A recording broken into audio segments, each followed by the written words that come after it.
Hello guys, welcome back to my channel. तो यहाँ पर हमारे पास खड़ी है the brand new adventure 390X 2025 वाला मॉडल। ठीक है, ये X है, इसके अलावा एक S आता है। S अपना टॉप मोस्ट वेरिएंट है जिसमें आपको सारे इलेक्ट्रॉनिक्स देखने के लिए मिल जाएंगे। एंड ये सबसे ज़्यादा वैल्यू फॉर मनी वेरिएंट माना जाता है एडवेंचर 390 का। जो X वाला वेरिएंट है, पहले जो आता था वो भी सबसे ज़्यादा वैल्यू फॉर मनी माना जाता था।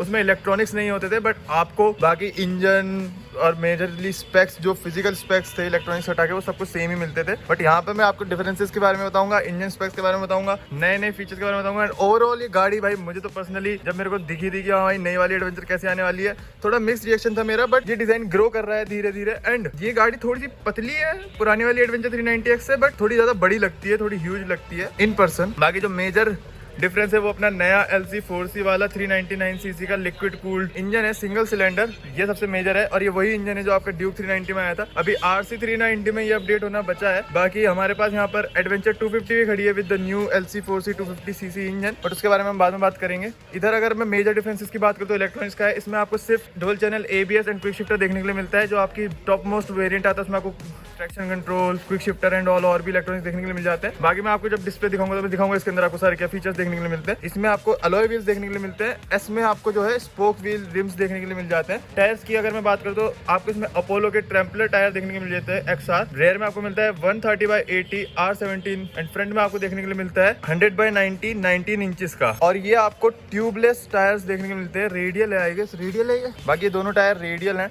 और अगर मैं बात करूं LED सेटअप की तो फुल LED सेटअप देखने को मिल जाता है। इंडिकेटर्स पहले थोड़े से करते हैं, थोड़े बॉक्सी हो गए हैं, कुछ इस तरीके के दिखाई देते हैं। टेल लाइट कुछ इस तरीके की दिखाई देती है। एंड अगर मैं फ्रंट से लुक की बात करूं तो फ्रंट से कुछ ऐसी सी दिखती है। थोड़ी थैली लगी हुई, उठा सकता हूँ क्या? कुछ ऐसे तो भाई प्रोजेक्टर है भाई, क्रेजी ह्यूज प्रोजेक्टर। मेरा हाथ बहुत बड़ा है, ठीक है, इन पर्सन।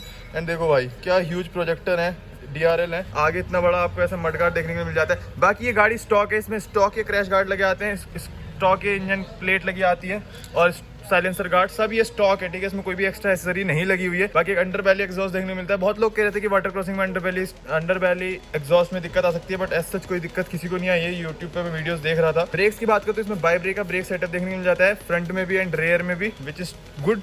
बाकी अभी जब गाड़ी एक्सपीरियंस करेंगे तब बताएंगे। सीट हाइट आपको इसमें 820 mm के राउंड की मिलती है और जो आपका S मॉडल है उसमें 5 mm और ज्यादा मिलती है। और पहले जो एडवेंचर 390 आती थी उससे कम सीट हाइट है, उसमें मेरे पैर ऐसे आते थे, इसमें मेरे आराम से ऐसे आ रहे हैं, ठीक है। तो ये एक डिफरेंस मैंने फील करा थोड़ा सा, अभी मैं एक्सपीरियंस कर रहा था बाइक को। तो बाकी WP एपेक्स के USD फोक्स फ्रंट में देखने के लिए मिल जाते हैं एंड रेयर में एक मोनोशॉक सस्पेंशन देखने के लिए मिल जाता है, राइट साइड माउंटेड। बाकी अगर मैं डिफरेंसेस की बात करूँ तो यहाँ पे आपको ग्रिप में देखने के लिए मिल जाती है, अपने रेयर ब्रेक में भी ग्रिप देखने के लिए मिल जाती है।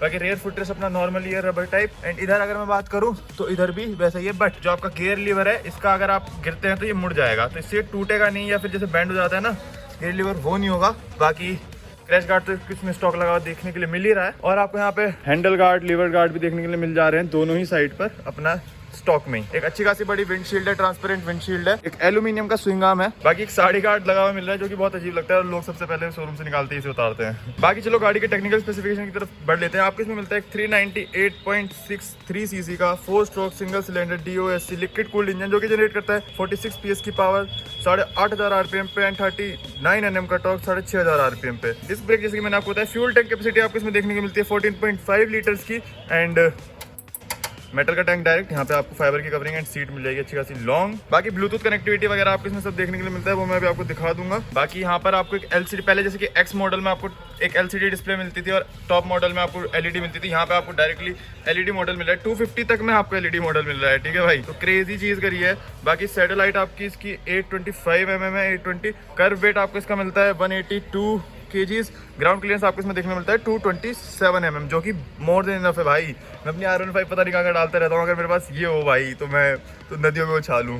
वन डे भाई एक ऑफ रोडर जरूर खरीदेंगे हम भी। बाकी टॉप स्पीड 160 क्लेम करती है कंपनी। फ्रंट के जो आपके सस्पेंशन मिलते हैं USD बॉक्स में 200 mm ट्रैवल है, 43 mm डायमीटर। एंड रेयर का आपको जो मोनोशॉक है उसमें 205 mm व्हील ट्रैवल है, adjustable for pre load 10 step. बाकी व्हील वगैरह का मैंने बता दिया। फ्रेम की बात करूँ तो स्प्लिट ट्रेलिस फ्रेम है। तो यहाँ पे आपकी टेक्निकल स्पेसिफिकेशन खत्म हो जाती है। अब मैं बात कर लेता हूँ इसके डिस्प्ले की। तो ऐसी कुछ की मिलती है, ठीक है ना, मस्त नई वाली। और नए वाले आपको यहाँ पे कंट्रोल्स देखने के लिए मिल जाते हैं, काफी ज्यादा प्रीमियम फील होते हैं ये वाले कंट्रोल, ये वाले स्विचेस। इन हैंड कंट्रोल्स की अगर मैं बात करूँ तो यहाँ पे आपको इंजन किल स्विच देखने को मिल जाता है, सेल्फ स्टार्ट देखने के लिए मिल जाता है, navigation buttons, indicator, horn, low beam, high beam, pass and hazard. बाकी राइड बाय वायर वगैरह वाले आपको फीचर्स इसमें देखने के लिए मिल जाएंगे। अब मैं डिस्प्ले ऑन करूं तो full ready to race. And here is the new LCD speedometer side stand पे है गाड़ी। यहाँ पे आपको सारी डिटेल मिल जाएगी, टाइम, गियर इंडिकेटर, न्यूट्रल कर लेते हैं, speedometer, RPM meter, time, trip two speed वगैरह। बाकी यहाँ से ये भी सब आपके इल्यूमिनेटेड एंड ग्लो करते हैं डार्क में। अब इसमें अगर सेटिंग में जाएं तो यहाँ पर आपको ABS का मोड मिल जाएगा, रोड एंड ऑफ रोड, जिसमें पीछे वाला ABS आपका बंद हो जाएगा इसे वापस रोड पर, ठीक है। फिर डिस्प्ले मोड मिल जाएगा, स्टैंडर्ड एंड रिड्यूस्ड, ये 2 डिस्प्ले मोड देखने के लिए मिलते हैं। इसके अलावा इन्फॉर्मेशन में आपको बहुत सारी इन्फॉर्मेशन मिल जाएगी, fuel range, coolant temperature, battery, odometer, clock and date, service warning. इसके अलावा ये सारे जो आपके फीचर्स ने स्किप कर दिए, फ़ोन से कनेक्ट करके आ जाएंगे आपके पास। बाकी favourite, quick selector, connectivity, shift light, clock date, unit, quick shifter plus, जिसमें आपको एक बाई डायरेक्शनल क्विक शिफ्टर मिलता है, अप एंड डाउन दोनों के लिए काम करता है। बाकी extra functions, call, audio, turn by turn, navigation, quick shifter plus, remote control mode, ये सब फीचर्स आप अपना फ़ोन से कनेक्ट करके इनेबल कर सकते हैं। बाकी काफ़ी ज़्यादा ही ब्राइट डिस्प्ले है, अपना अच्छी खासी सनलाइट में भी दिखाई देगी। अभी हम जब टेस्ट राइड लेंगे छोटी सी, तब हम आपको दिखा देंगे। बाकी मिरर्स आपके इसमें डिसेंट साइज के मिलते हैं, ना ज़्यादा बहुत बड़े मिरर्स हैं, ना ज़्यादा बहुत छोटे हैं, बट डिसेंट साइज के मिरर्स हैं। लोगों को थोड़ा अजीब लग सकते हैं, सबकी पर्सनल प्रेफरेंस हो सकती है, बट मेरे को तो ये मिरर पोजीशन ठीक ही लग रहा है, मतलब मेरे हिसाब से। बाकी ये डिफर कर सकता है लोगों के हिसाब से। बाकी कूलेंट का टैंक आपको बाहर ही मिल जाता है, इजीली एक्सेसिबल, जो कि मेरे को पर्सनली सही लगता है। मेरी गाड़ी में पता नहीं कहाँ वो अंदर है, पूरी फेयरिंग वेयरिंग खोलनी पड़ती है, ऐसी तैसी हो जाती है। बाकी एक कर्व रेडिएटर देखने के लिए मिल जाता है फॉर बेटर कूलिंग। एंड जो ये नया वाला इंजन है, स्मूदर है, ज़्यादा पावर जनरेट कर रहा है, ज़्यादा एग्रेसिव है, कम गर्म होता है। एंड ओवरऑल KTM ने काम तो बहुत करा है इस इंजन पे। जब ड्यूक 390 आई थी तब मैंने ये इंजन जब पहली बार एक्सपीरियंस करा था, क्या फाड़ था। एंड वही इंजन है, बाकी बाइक और बेटर कर दी है, मुझे पर्सनली अच्छी लगी। बाकी एक बार DRL और LED इंडिकेटर वगैरह मैं आपको दिखा देता हूँ। तो कुछ ऐसा है सेटअप पूरा, ठीक है, नाइस भाई। एंड प्राइसिंग भाई मेरे को पर्सनली अच्छी लगी, pricing 3.5 lakh on road final Dehradun का। अभी मार्च मिड चल रहा है, उसके हिसाब से बता रहा हूँ, मार्च मिड 2025। तो आई गेस बातें बहुत कर ली है, GoPro पर स्विच करते हैं। उससे पहले एग्जॉस्ट नोट सुनवा देता हूँ।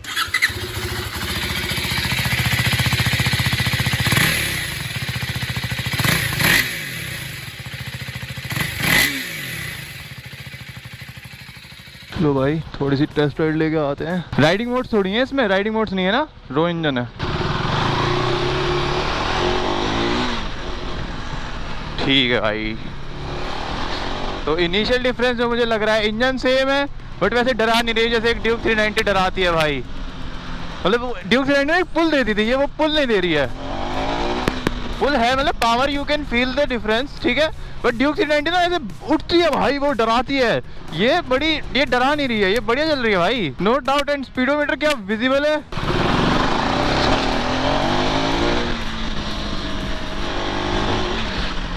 एंड ऑब्वियसली भाई सस्पेंशन प्यारे काम कर रहे हैं।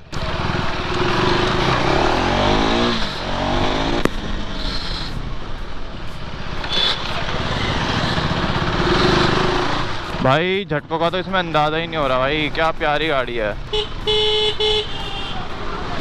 और मैन्यूवरेबल है भाई, निम्बल है, मतलब हैवी तो फील ही नहीं होती किसी भी एंगल से। लाइक ये हैवी फील ही नहीं होती, वरना 180 kg तो यार ये थैली आवाज़ कर रही है।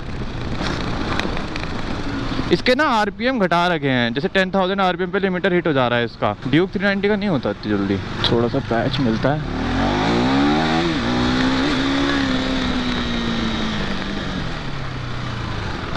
इंजन तो स्मूथ है, पहले जो इंजन आता था उससे तो स्मूथ ही है, और मैन्यूवरेबल गाड़ी है भाई ये।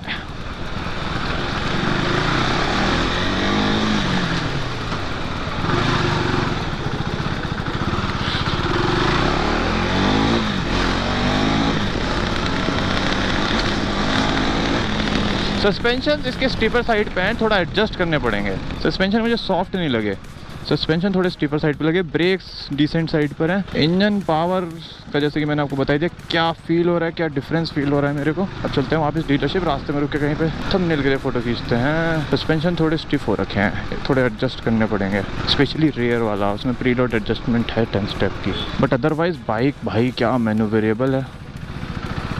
बस मेरे को अपनी R15 क्या देते हैं मेरे को भाई, भाई, क्या फ्लो है भाई, क्या फ्लो है। आई पर्सनली लाइक इट भाई। यहाँ पे फोटो खींचेगा भाई, छाँव में खींचते हैं। हाँ भाई, अभी मार्च मिड आया, 18 मार्च है आज, एंड क्या गर्मी हो रही है, पसीना आ रहा है एकदम crazy. Ready to race.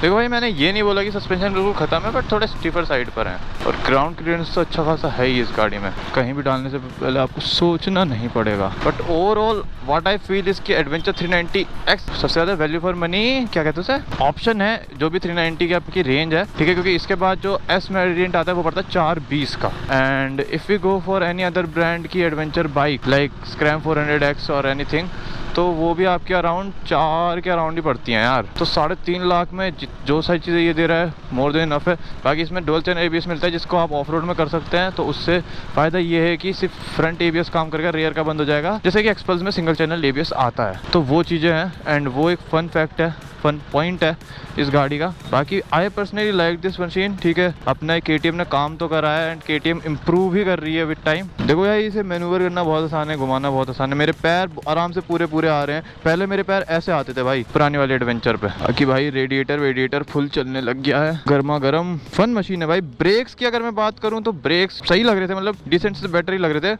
But obviously wait की वजह से ना ब्रेक्स की परफॉर्मेंस आपको फील नहीं होती कि ब्रेक्स लगते कैसे। ये मैंने जब क्रूजर और स्पोर्ट्स बाइक में डिफरेंस मैंने ट्राई करा था, तब मुझे पता चला था कि ब्रेक्स की फील अलग होती है। बट बहुत सही मशीन है। KTM बाइक्स बहुत प्यारी बनाती है, स्टार्टिंग से ही बहुत प्यारी वैल्यू प्रोवाइड करती है। अगर इस बाइक के बारे में कुछ बताना रह गया तो आप मेरे को कमेंट डाल सकते हो, मैं आपके कमेंट का रिप्लाई कर दूंगा। Thanks for watching this video, do like subscribe and share. पे मिलता हूं किसी और ब्लॉग कंपैरिजन या रिव्यू में।